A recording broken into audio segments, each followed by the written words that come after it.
మా ఇంట్లో పని మనిషి ఎప్పుడైనా రాకపోతే ఇప్పుడు ఏదైనా పని మనిషి రాలా అంటే 3 సార్లు ఊరుకుంటాను. 3ఓసారి కూడా అంటే నేనేమంటానంటే ఆ 4 కిళ్ళు ఇలా బాగా నేను దోవేస్తాను. నేను కూర్చొని మీడియా వాళ్ళు లేకుండా చూడు, నేను దోవేస్తాను. మీడియా వాళ్ళు ఉంటే అంటు తోముతున్న మహాసహస్రం అని దోవేస్తాను. అక్కడే దాని మీద టీవీలో చర్చ కూడా పెడతా. ఇది రోజు ఇదే చేస్తారంట. రోజు ఎందుకు చేస్తామమ్మా? నాకు ఏది నచ్చదు అంటే నా స్వభావం 10 సార్లు ఒక విషయం మాట్లాడద్దండి, చర్చించదండి. Take a decision, don't discuss. మన సంసారాలు ఎందుకు దొరుకుతుంటా? ఏం జరిగింది చర్చిస్తూ కూర్చోకండి, చర్య తీసుకోండి. ఎందుకు చర్చిస్తారు? పొద్దున్న అదే మాట, మధ్యాహ్నం అదే మాట, సాయంత్రం అదే మాట. అంత తల్లని 10 మనిషి అయితే తీసేసి ధైర్యం లేదు. మళ్ళీ అంత ధైర్యం లేదని డోర్ మూసుకోండి. దానికి పాట పాడి పని మనిషి పార్వతి మంగళహారతి అని పాడుకో. ఏదో నిర్ణయం తీసుకోకపోతే నాకు నచ్చదు, అని చర్చించదు. Don't discuss. రోజుల తరబడి అదే విషయం చర్చిస్తారు. ఏ చర్య తీసుకో. అది సమస్య నిజంగా ఉన్నప్పుడు, దానికి పరిష్కారం సిద్ధంగా ఉన్నప్పుడు నీ మనసులోంచి పరిష్కారం పుట్టించుకొని చేసుకో. దాన్ని చర్చిస్తే బీపీ పెరిగిపోతుంది, క్యాన్సర్ కూడా వెళ్ళిపోతుంది. ఒకసారి అనారోగ్యాలు ఎందుకే? ప్రతి చిన్నదాని గురించి గంటలు సాగదీసి చర్చ. 2 ఆడాలు కూర్చొని మాట్లాడుకుంటారు. కొంచెం పెద్ద వయసు వాడు 3 గంటలు మాట్లాడతారండి. ఫోన్ లేనప్పుడు. ఇప్పుడు లేదు, ఇదివరకు అలా ఉండేది. పెట్టుకోవడం దగ్గర నుంచి ఇలా బెడగా క్యారియర్.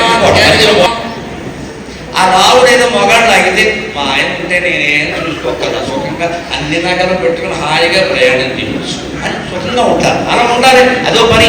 భరణేషు కూలి రూపేచ హీరో. ఎప్పుడు చూసినా భార్యకి సినిమా హీరోలా కనపడాలి. అతని వేషం, అతని మాట, అతని ఆకర్షణ అలాగే ఉండాలి. రూపేచ హీరో. కోపం మాత్రం ఎప్పుడు ఉండడానికి లేదు. కోపం వచ్చిందంటే ఆడవాళ్ళు తట్టుకోలేదు, కంగారు పడిపోతారు. ఏం చేస్తాడో ఎందుకు వచ్చిన షట్కర్మకర్త కలికాల భర్త.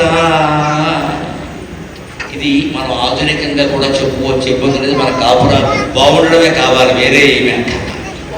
ఇప్పుడు ఒక్క మాట చెప్తాను. మహాతత్వవేత్త జిడ్డు కృష్ణమూర్తి గారు ఆత్మీయమైన కుటుంబ బంధాలను కాపాడుకోవాలంటే ఒక గొప్ప ఉపాయాన్ని చెప్తాడు.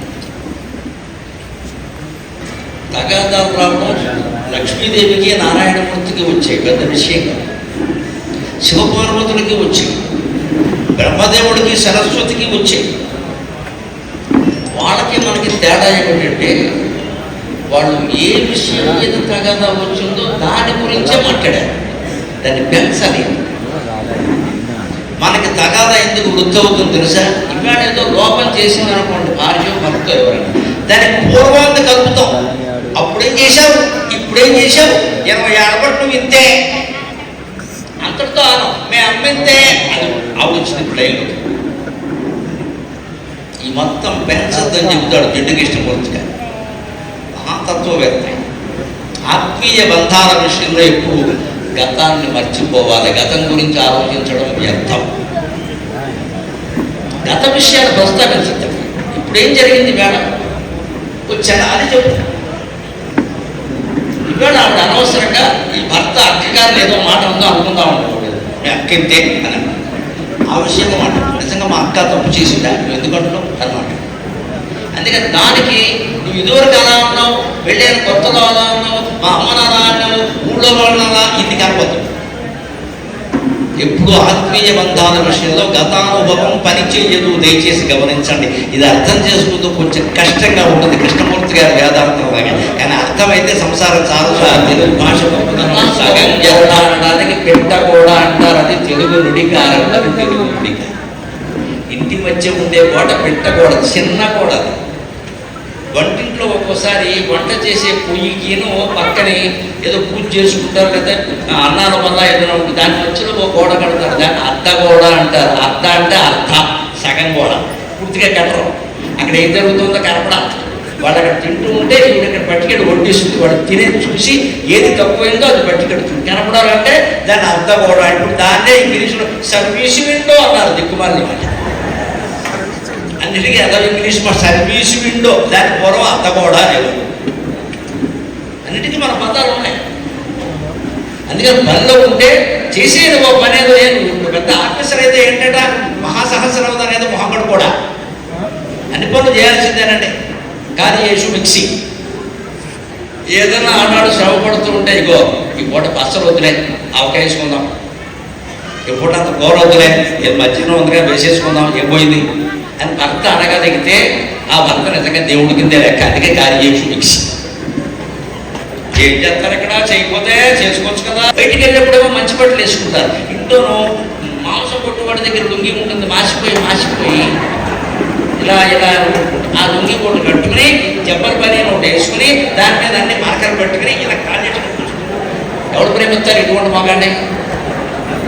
ఆ ఇంట్లోనే కదా ఇంట్లోనేంటి? ఇంట్లో అయినా సరే రెండు శృంగార పురుషుల్లో ఉండాల్సింది. శుభ్రంగా మాట్లాడాలి.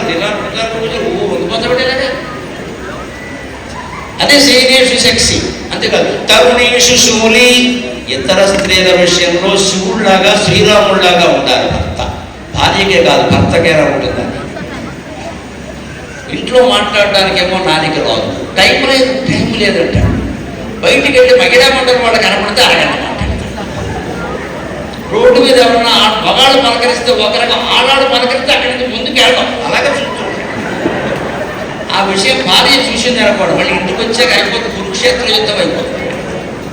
నేను నచ్చన నాతో మాట్లాడమంటే మాట్లాడవా? ఆవిడెవరో అక్కడ కనపడగానే చెప్తున్నావు ఇక్కడ సోది.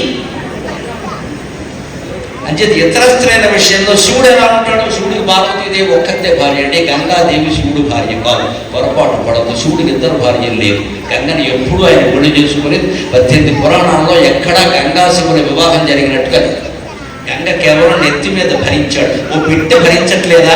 ఓ బరువు భరించట్లేదా? అలాగే గంగను భరించాడు. భరించిన వాళ్ళ భర్త అంటే ఎలాగంటే రైల్వే స్టేషన్లో మనం మొయ్యలేక ఓ పెట్టి పోర్టర్కి ఇస్తాం. ఆ పెట్టికి పోర్టరే మొగుడా, మనం మొగుడా? భరించే డబ్బులు ఇస్తాం పోమంటాం. గంగాదేవుని ఎప్పుడు శివుడు పని చేసుకోలేదండి, కేవలం పార్వతి భార్య. పైగా శివుడు నిజానికి శ్రీరామచంద్రుడు కంటే కూడా గొప్పవాడు.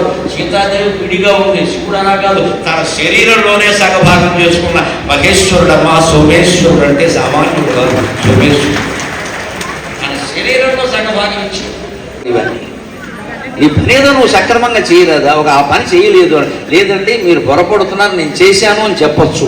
లేదు ఇవాళ అనుకోని కారణాల వల్ల కొంచెం ఇంట్లో ఇబ్బంది వచ్చిందండి, నా